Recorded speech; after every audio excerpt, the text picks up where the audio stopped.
కాదర్ చెప్పు. సార్, మన్మోహన్ జీవనంద తెలిసిన ఒప్పుకున్నాడు. ఇవాళ ఉదయం అతనున్న చోటుకెళ్ళి చూశాను. ఎక్కడ? Pristine valley. ప్రిస్టిన్ వ్యాలీయా?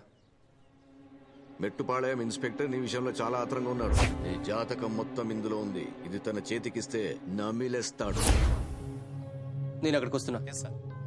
అంకుల్, జీవానంద్ ఎక్కడ స్టే చేశాడో తెలిసింది. నేను అక్కడికి వెళ్ళొస్తాను. సరే, ఓకే ఓకే.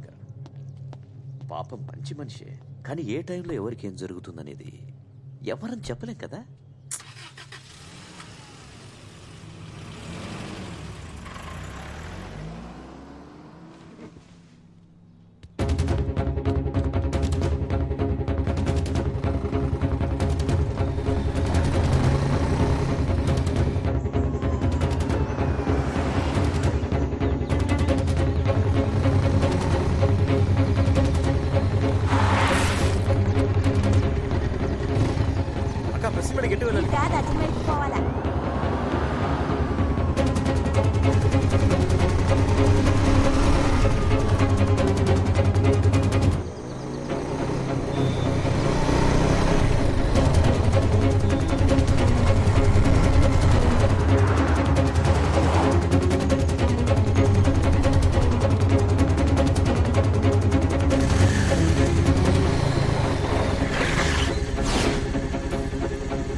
నువ్వెలా వచ్చావు?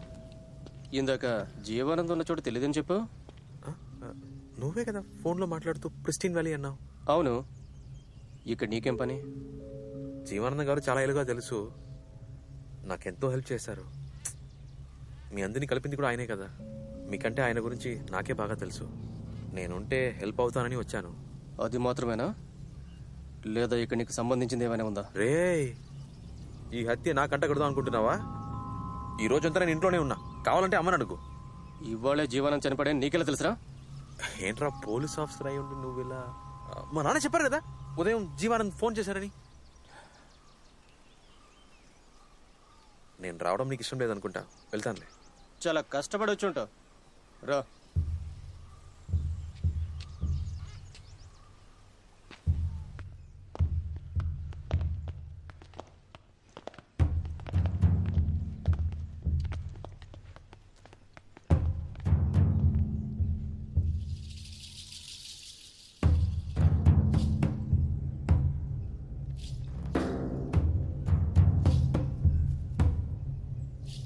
మొత్తం అంతా చెక్ చేయండి. ఏది మిస్ కాకూడదు. అది పోలీసుల పని, వాళ్ళు చూసుకుంటారు.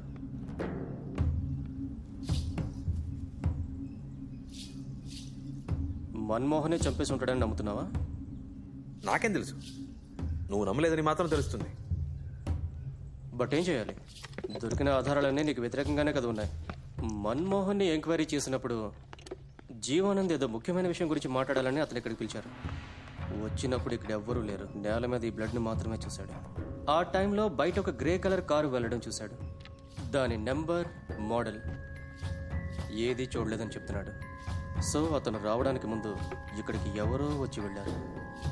అవును, మీ ఇంట్లో కూడా ఒక గ్రే కలర్ కారు ఉంది కదా?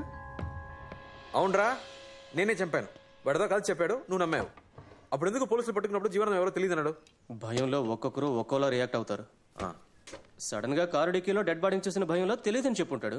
It's quite natural. సార్,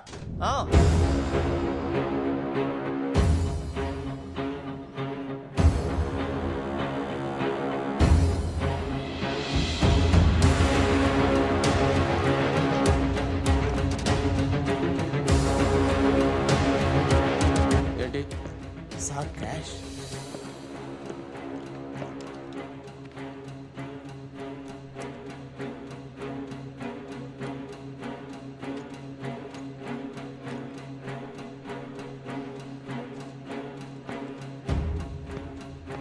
బాబాయ్ గ్లౌజ్ ఎక్కడ?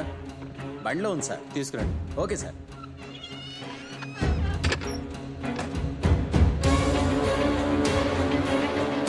నీ జాతకం మొత్తం ఇందులో ఉంది.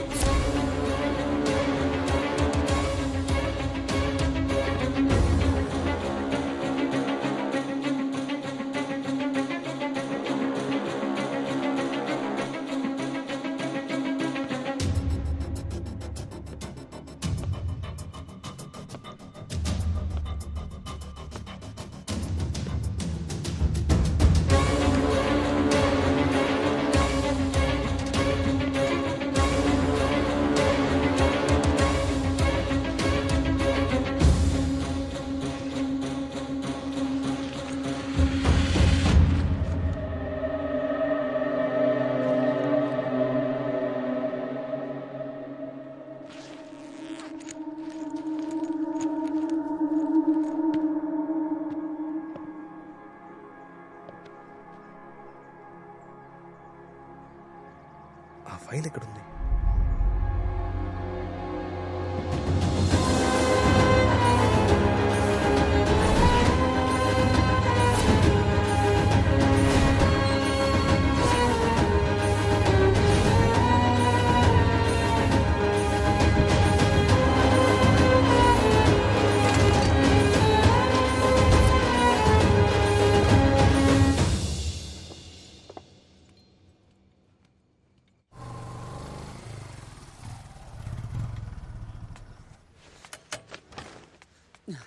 అయ్యా అయ్యా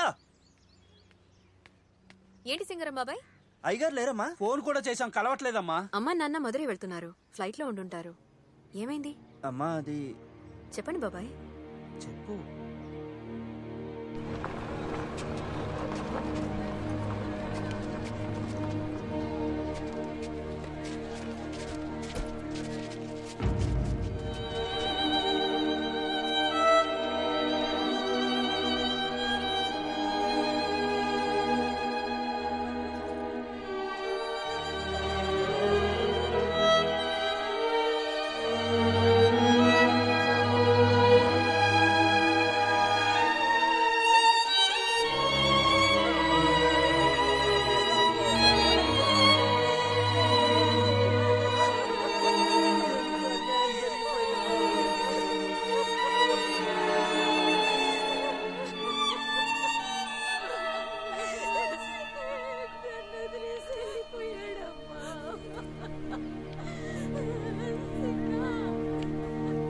వాళ్ళు మళ్ళీ వస్తున్నారు. వాళ్ళు మన ఊరికి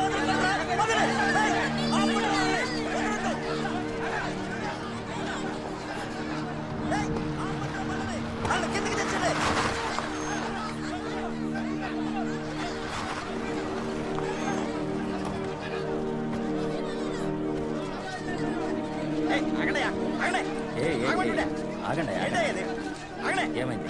ఏమైందా? నువ్వు వేసిన కంచికి కరెంట్ వచ్చి ఒక పిల్లాడు చచ్చిపోయాడయ్యా. ఆగు ఊరికే మాట్లాడుకో. ఈ ఫెన్సింగ్ లో కరెంటు చాలా తక్కువ ఉంది. అందులో మనుషులు మృగాలకి షాక్ కొట్టి చచ్చేందుకు కరెంట్ పాస్ కాదు. ఆపోయా, కంచెను ముట్టుకోగానే కరెంట్ షాక్ కొట్టి ఆ పిల్లల కళ్ళ ముందు చచ్చిపోయాడు తెలుసా? ఇంకా ఎంత కాలం ఈ జనాలందరినీ ఇలా మోసం చేస్తారు? ఏంటో మనం ఇలా మాట్లాడుతున్నావు? నిజంగా మేము అబద్ధం చెప్పలేదమ్మా. చెప్పండి సార్. కావాలంటే మీరే ఎవరైనా వెళ్ళి ముట్టుకొని చూడండి, లేదంటే మా వాళ్ళని పంపిస్తాను. వీళ్ళని ఇక్కడ నుండి వెళ్ళగొట్టడానికి నువ్వు ఎంతగా దిగజారుతావో నాకు బాగా తెలుసు. నా ప్లేస్ లో నేను ఫెన్సింగ్ వేస్తే తప్పేంటి? 10 సంవత్సరాల క్రితం ఎవరెవరికో లంచాలు ఇస్తే ఇది నీ ప్లేస్ అయిపోతుందా? ఇది నా ప్లేసా కాదా అనేది కొద్ది రోజుల్లో కోర్టు ఆర్డర్ వస్తుంది, అప్పుడు తెలుస్తుంది. ఏ కోర్టుకు వెళ్ళినా సరే నువ్వు వీళ్ళని ఇక్కడ నుండి ఎక్కడికి పంపించలేవు. వీళ్ళు ఇక్కడే ఉంటారు. ఇలా చూడు, ఊరికే జనాల్ని రెచ్చగొట్టకు. నీకు మర్యాదగా ఉండదు. ఏంటా మర్యాదగా ఉండదు? ఏం మర్యాదగా ఉండదు?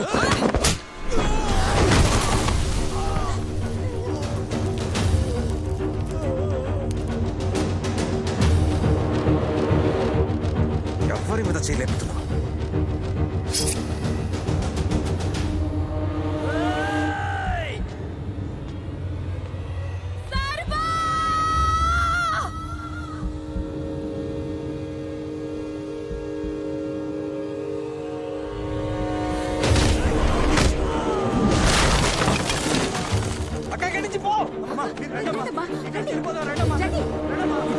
గొడవ చేస్తారా? కొట్టి తరిమేంట్రా?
ఎవరు? రావచ్చా? అక్క రాక.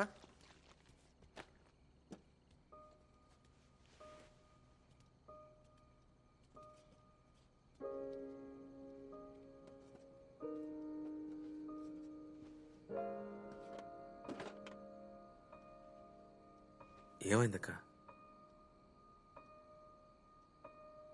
చిన్న ఇంకా నా కళ్ళల్లోనే ఉన్నాడు. కొన్ని రోజులు అలవాటైన నాకే కష్టంగా ఉంటే నీకెంత కష్టంగా ఉంటుందో నాకు తెలుసక్క. నాకిక్కడ ఉన్న ఒక్క సంతోషం, ఓదార్పు వాడు మాత్రమే. నన్ను వదిలేవాడు కాదు. నాకేది నచ్చుతుందో నచ్చదో వాడికి బాగా తెలుసు. ఏడవకక్క ప్లీజ్. సారీ. అవును, వాళ్ళని ఎందుకు అలా కొట్టావు? నీ మీద చెయ్యి లేపేసరికి సడన్గా కోపం వచ్చింది. కంట్రోల్ చేసుకోలేకపోయా. కోపంలో మాత్రం అలానే ఉన్నావు. మిగతా వాటిలో వేరే వాళ్ళలా ఉన్నావు. ఈ ఆప్యాయత పాత సర్వ దగ్గర నేను ఎప్పుడు చూడలేదు. ఎవరిని పట్టించుకోడు, అందరినీ ఎదిరించి మాట్లాడతాడు. కానీ ఇప్పుడు ఎదుటి వాళ్ళ ముఖంలో నవ్వు తీసుకురావడానికి ఎంతో కష్టపడుతున్నావు. చాలా మెచ్యూర్డ్గా ఉన్నావు. గోవాలో బాగా కష్టపడ్డావా?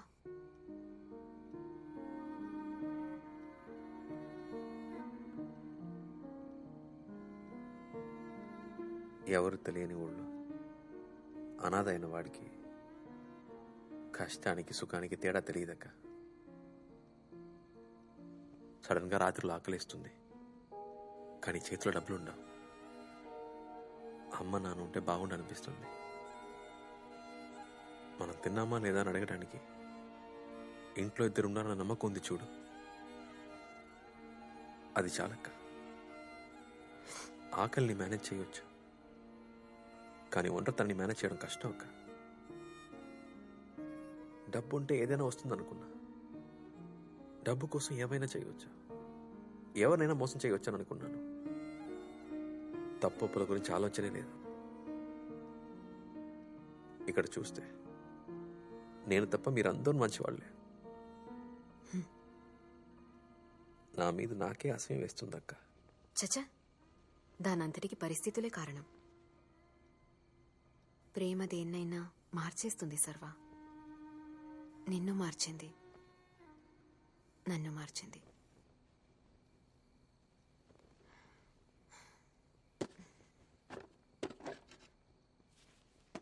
అమ్మవారి దారం చెయ్యవు.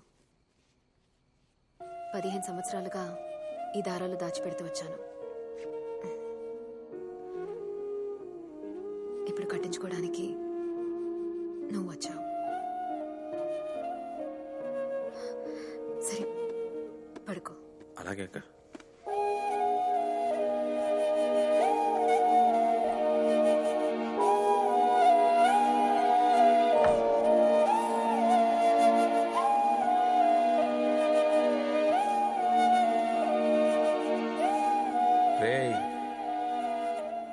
ఏంటి ఫీల్ అవుతున్నావా?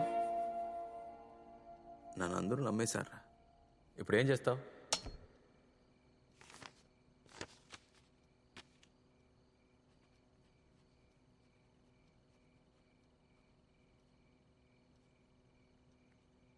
అక్క, నన్ను క్షమించక్క.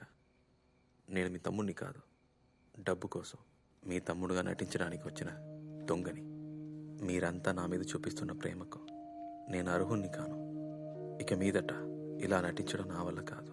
నేను ఇల్లు వదిలి వెళ్ళిపోతున్నాను.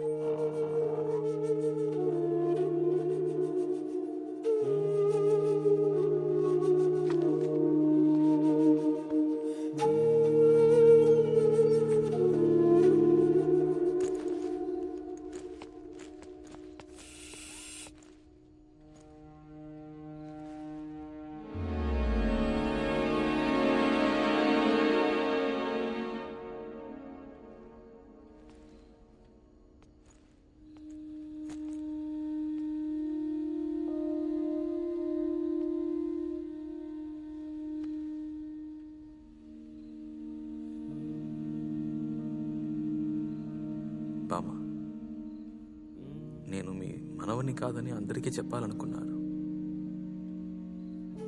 ఇవాళ నేనే అందరికీ చెప్పాలనుకుంటున్నా, కానీ ధైర్యం లేదు. నాకు పెద్దోళ్లతో ఎలా ఉండాలో తెలియదు. తప్పు చేసుంటే మన్నించండి.